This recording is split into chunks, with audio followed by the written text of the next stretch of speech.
Vamos fazer então uma oração com a nossa querida e amada irmãzinha Emily. Oração por iluminação. Vou chamar aqui o pastor Jesus.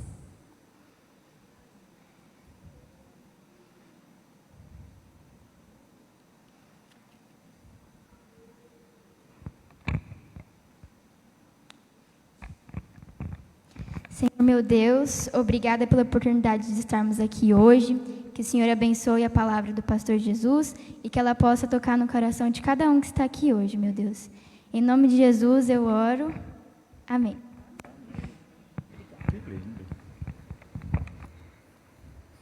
Obrigado. Igreja do Senhor Jesus Cristo, paz seja contigo. Paz seja contigo também que nos acompanha pela internet, onde quer que você esteja, que a graça e as virtudes do Espírito Santo estejam aí contigo, assim como está aqui conosco. Eu convido a atenção de vocês para a leitura do Santíssimo Evangelho de Nosso Senhor Jesus Cristo, conforme registrado por Mateus, no capítulo 2, versículos 1 ao versículo 12. O Santíssimo Evangelho do Senhor Jesus Cristo, conforme registrado por Mateus, no capítulo 2, versículos 1 ao 12.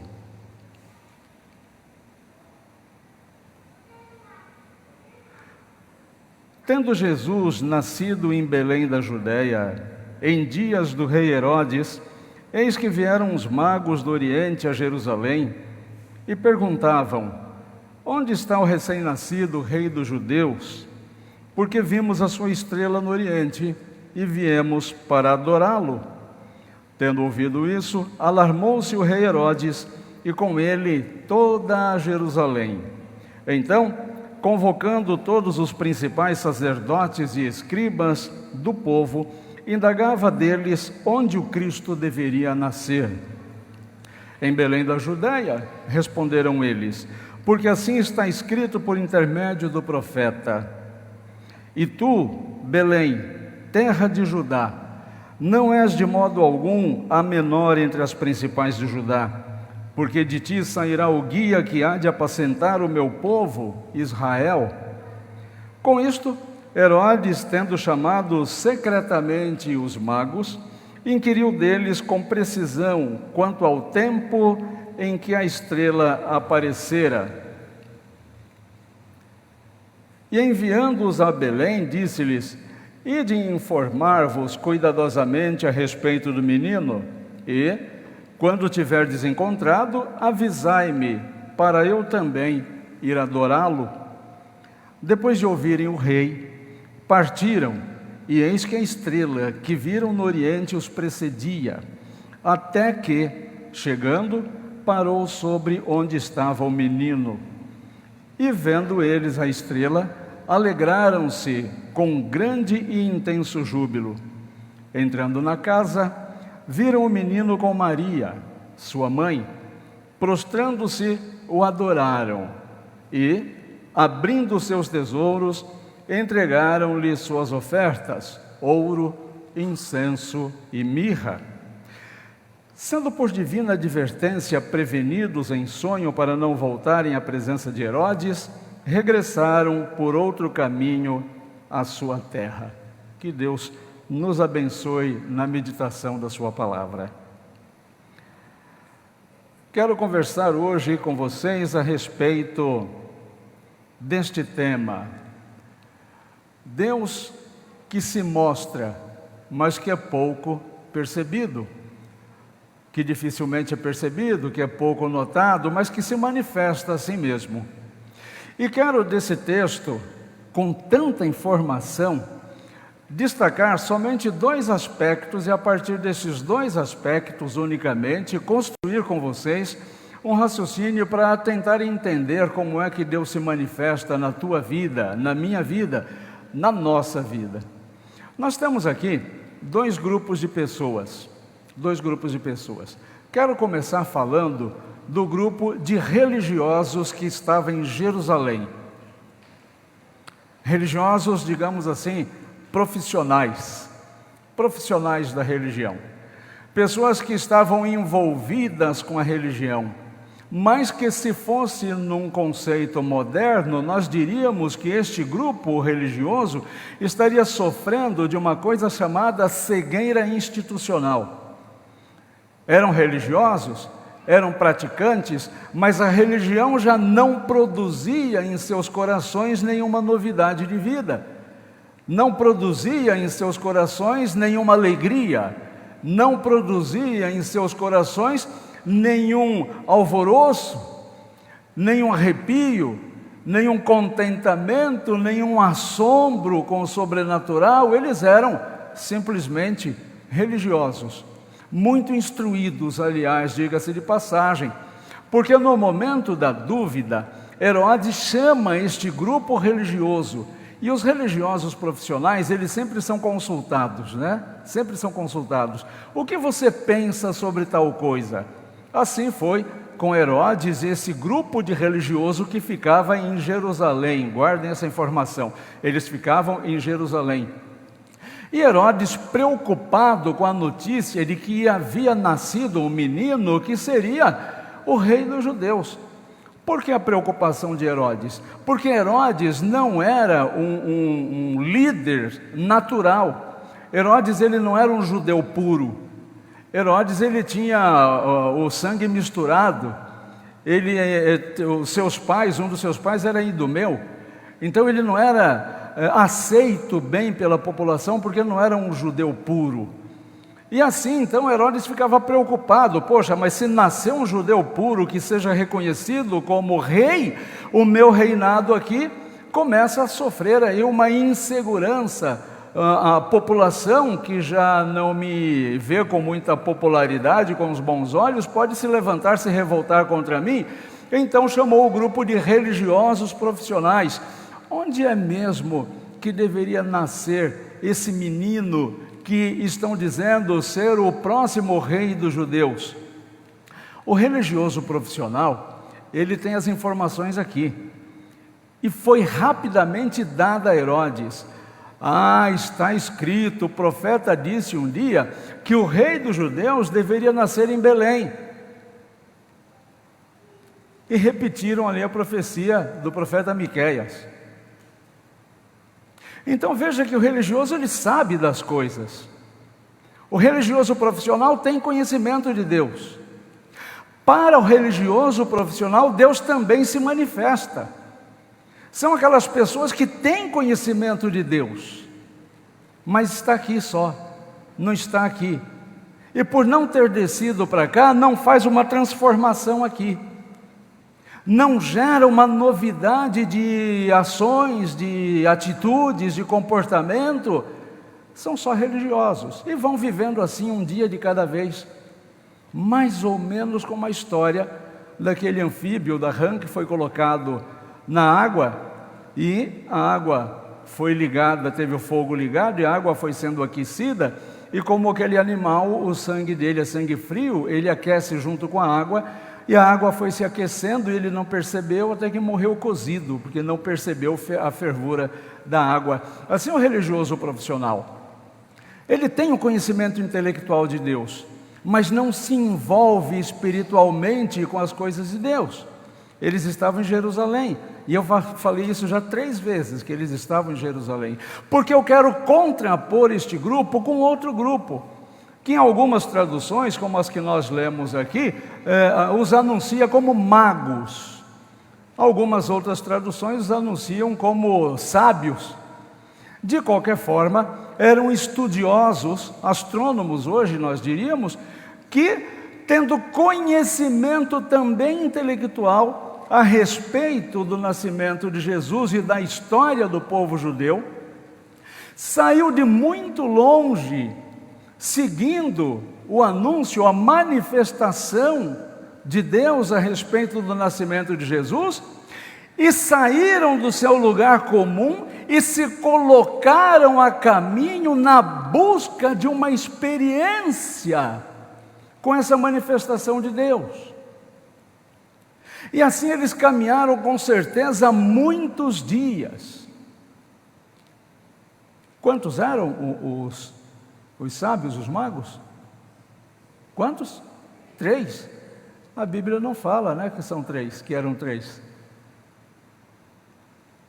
A Bíblia não fala. A tradição da história, que somente 700 anos depois resolveu dar nome, inclusive, para esses 3, supõe que sejam 3 por causa do número de presentes, porque eles deram de presente ouro, incenso e mirra. Eram 3 presentes, então deveriam ser 3 pessoas, mas em nenhum lugar da Bíblia diz que eram 3. Poderiam ser 2, poderiam ser 10, 15, 20, uma caravana. O que é importante para nós sabermos é que eram pessoas, gente, que tinham um conhecimento intelectual das coisas de Deus, mas além disso se colocaram a caminho, saíram do seu lugar comum em busca dessa experiência com Deus. Então, para estes 2 grupos, o que estava em Jerusalém e os que vinham do Oriente, para ambos os grupos, Deus se manifestou, para ambos os grupos, como Ele tem se manifestado para mim e para você por todos esses milhares de anos. Tem se manifestado de todas as formas, mas principalmente através da Escritura. E todos nós aqui, os que nos ouvem pela internet, têm algum conhecimento intelectual sobre Deus. A questão é se nós estamos saindo do nosso lugar comum e indo de encontro a essa experiência com Deus. Porque Deus já fez a parte dele. Deus se manifestou. Deus disse: eu estou aqui. Eu quero transformar a tua vida. Eu quero participar da tua intimidade. Eu quero transformar a tua vida. É isso que eu quero para você. Eu quero o melhor para você. Deus fez a parte dele. Mas nós estamos fazendo a nossa. Nós estamos saindo do nosso lugar e indo em direção a esse encontro mais íntimo e profundo com o Senhor nosso Deus. Veja que nós estamos no começo de ano, é começo de fazermos votos e promessas. O que é que você colocou como objetivo para este ano? Perder peso? Visitar um parente longe? Concluir um curso? Começar um outro curso? Cuidado com os objetivos que você coloca, que são inatingíveis. Coloque objetivos que você pode atingir para não se frustrar. Por exemplo, este ano eu quero perder 10 quilos por mês. Você só não vai perder 10 quilos por mês. Mas talvez se você colocar, eu quero perder 1 quilo por mês, talvez 1 quilo você consiga. Então coloque alvos que você pode alcançar. Mas atente que dificilmente, raramente nós colocamos alvos espirituais. Eu quero neste ano ter mais comunhão com Deus.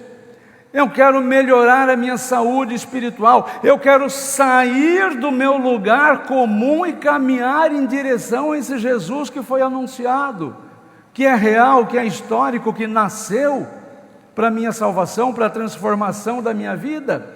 E este sair do lugar comum só depende de você, de mais ninguém. Vejam que eu vou falar pela segunda vez. Esses sábios, eles saíram do Oriente e caminharam sob a intempérie do tempo numa região semítica que durante o dia chega a um calor de 50 graus e naquela mesma noite a temperatura cai para baixo de 0. E eles tinham que caminhar, não tinha carro com ar-condicionado, não tinha avião para ir rapidamente. Era talvez no máximo no lombo de um animal, mas sob a intempérie do tempo.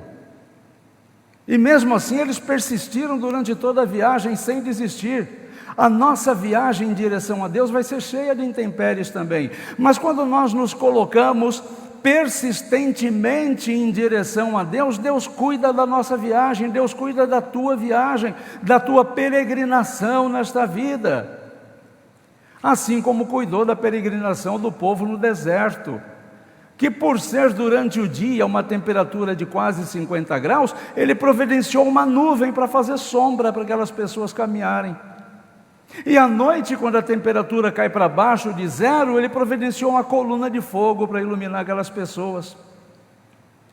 Então, quando nós estamos no caminho nesta vida, seguindo a vontade de Deus, ou caminhando para isto, a tua caminhada passa a ser responsabilidade de Deus.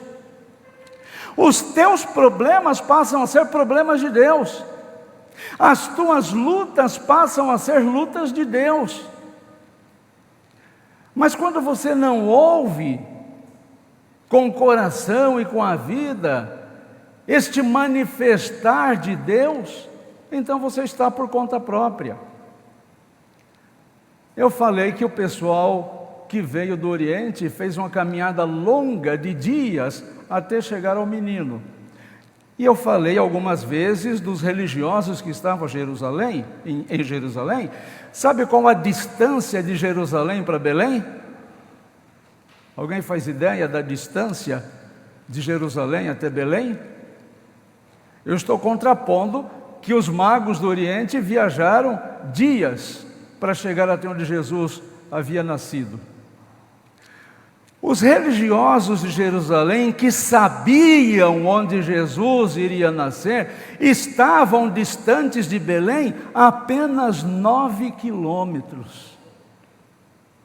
Apenas 9 quilômetros. Mas não saíram do lugar comum para ir de encontro a Jesus. E o que é que esses religiosos recebem de Jesus durante todo o ministério terreno de Jesus? Só repreensão. São o tempo todo repreendidos pelo Senhor Jesus Cristo. E muito provavelmente na eternidade receberão pagamento por isto. Então, neste ponto da nossa meditação, eu gostaria de refletir sobre a minha vida. Eu convido para que você reflita sobre a tua também. Se de repente você não está somente a 9 quilômetros da manifestação de um encontro profundo com Deus, e você está fincado no seu lugar comum, sem sair do seu conforto para ter uma transformação de vida prodigiosa e real no encontro com o Senhor Jesus Cristo. Enquanto que as pessoas lá de fora estão caminhando centenas de quilômetros, sob a intempérie dos problemas, e estão tendo esse encontro, estão tendo a vida transformada. E você está aí obscurecido pelos problemas, pelas dificuldades, pelas lamentações, pelas lágrimas, fincado a 9 quilômetros de Jerusalém, aliás, de Belém, a 9 quilômetros de Belém. A religião que acontece só aqui, mas que não desce aqui, produz uma transformação aqui, te leva para o inferno. Porque apenas o entendimento intelectual nosso é infinitamente menor que o conhecimento intelectual que o diabo tem sobre Deus. Ninguém de nós aqui conhece a Bíblia melhor do que o diabo. E mesmo assim ele é condenado eternamente. Então que tal se nós acrescentássemos aos nossos propósitos para este ano, além de perder 1 quilo, além de fazer um curso novo, além de construir uma casa, de trocar de carro, nós acrescentássemos como projeto para este ano uma verdadeira experiência, comunhão de verdade com o Senhor Jesus Cristo. Não morrer espiritualmente a 9 quilômetros de Belém. Quem pede sinal é a dúvida. A fé não pede sinal. Deus já se manifestou na tua vida. Então para com essa história de você ficar assim: poxa, eu estou enfrentando esse problema, essa dificuldade. Deus, mostra aqui o que eu tenho que fazer. Deus já mostrou. Deus já se manifestou. Deus já disse o que tem para você. Mas você tem que sair de Jerusalém, você tem que ir até Belém, se encontrar com esse Deus.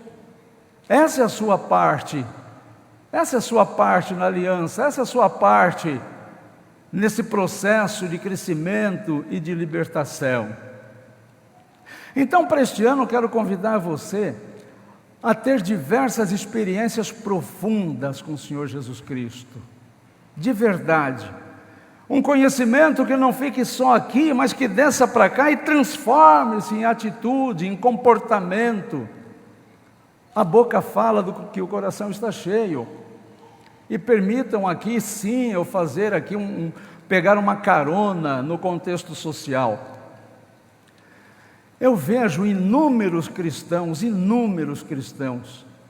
brigando, se ofendendo, se definhando, alguns defendendo Bolsonaro e outros defendendo Lula, com tanta energia, com tanta garra, mas eu não vejo estes mesmos cristãos defendendo a sua fé com metade dessa intensidade, nem a metade dessa intensidade.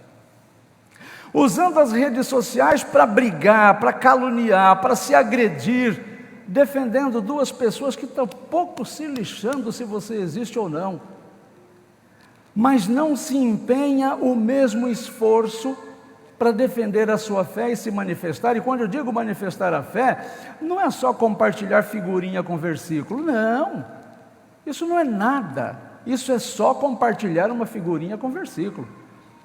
Eu digo de você se manifestar com as suas palavras, de você fazer postagens, escrever. Alguns irmãos faziam isso, agora pararam. Escrever, dar o teu testemunho de fé, se manifestar como cristão, manifestar a submissão ao Senhor Jesus Cristo. Então, às vezes nós nos transformamos em religiosos obscurecidos a 9 quilômetros de Belém. E depois a gente reclama: ah, minha vida está assim, minha vida está assado, Deus me dá um sinal. Deus já deu sinal. Deus quer transformar a tua vida, mas a verdade é que a boca fala daquilo que o coração está cheio. E quando nós vamos principalmente para as redes sociais, nós postamos aquilo que enche o nosso coração. Há pouco tempo se fez uma brincadeira que se dizia assim, né? Que os psiquiatras agora, Noemi, estão atendendo à distância. Então os psiquiatras dizem assim: olha, eu vou observar as coisas que você está postando e aí eu vou controlando a medicação para você.